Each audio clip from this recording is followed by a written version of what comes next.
Walang kahit na anumang publicity. Kaya yung sasabihin mo na sasampalin siya, kalabisan na yon. Yun ay hindi na a gentleman's act. Kaya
Seclari, pang-apat na eskwelahan na po ito, pang-apat na lungsod sa Metro Manila na naiikot ninyo.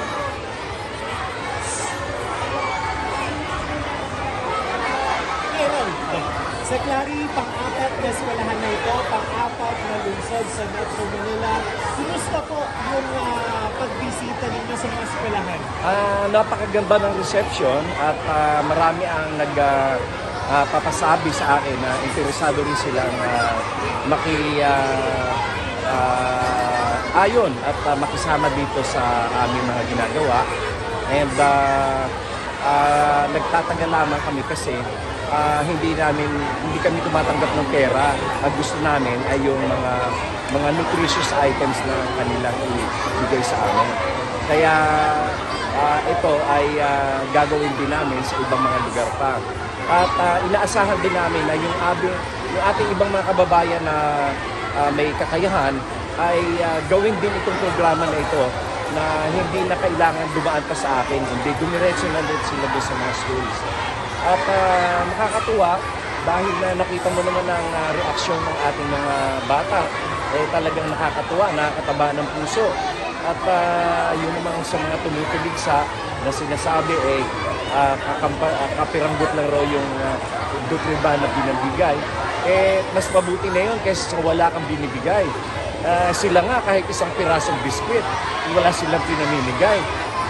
Bakit naman itong ginagawa namin na talagang bukal sa loob yung pagtulong, yun pa ang kanilang tinutuligsa. Sana kung sila sa halip na tumuligsa, gawin na rin ang kagaya nito. At ito ay hindi rin pamumulitika dahil mga batang paslita, hindi naman mga butante yan mga yan. Kaya yung mga kanilang mga kritiko at yung mga paninira, baliwala sa amin yun. Basta kami, tuloy-tuloy kami. Ang gusto namin makatulong sa nutrisyon ng ating mga kabataan, hindi kami magpapadala o maapektuhan ng mga paninira. Speaking of numbers, wala pa pong isang buwan itong programa pero nasa 4,000 estudyante na po yung nakakabot. Oo.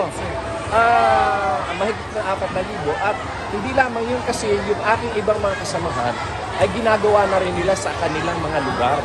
So, isang layunin nito ay makapagsilbi kaming ng halimbawa upang yung iba ay gawin din itong programang ito para mabuhay natin yung bayanihan o tulungan o sama-sama natin pagtulong sa ating mga kababayan. So, panghuli na lang po yung message ninyo sa estudyante na itong eskwelahan na ito nag-excel naman pagdating sa sports. Oo nga, nakakatuwa at magagaling sila at talagang yung kanila, makikita mo sa kanila yung talagang interest nila sa pag-aral. Kasi syempre, busog din sila sa pangaral ng kanilang mga... Ano po masasabi niyo sa isang abogado na sasampalin daw po ang unang ginang? Ay talaga namang yon, isang malaking kabastusan yon. Sa katotohanan niyan, yan si Atty. Glenchong ay kaibigan ko yan dati. At yan ay aking pagtinulungan na inendorso ko yan sa pagiging COMELEC Commissioner.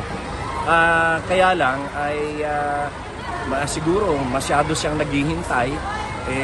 Alam nyo, maramdamin ng mga taong kagaya niya.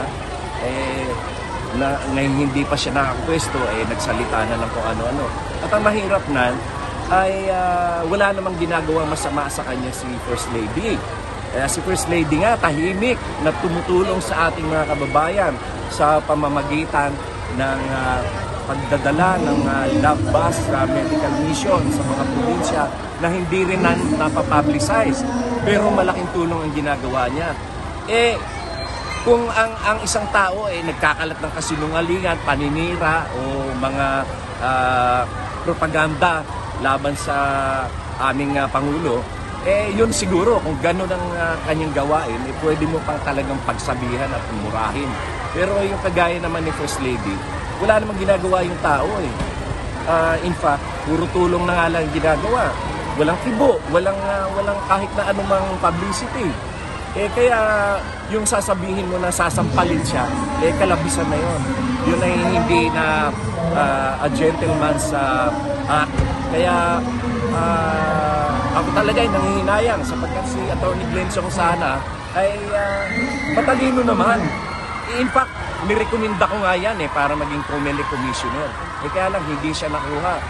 Pero dapat hindi niya ipagdamdam yun.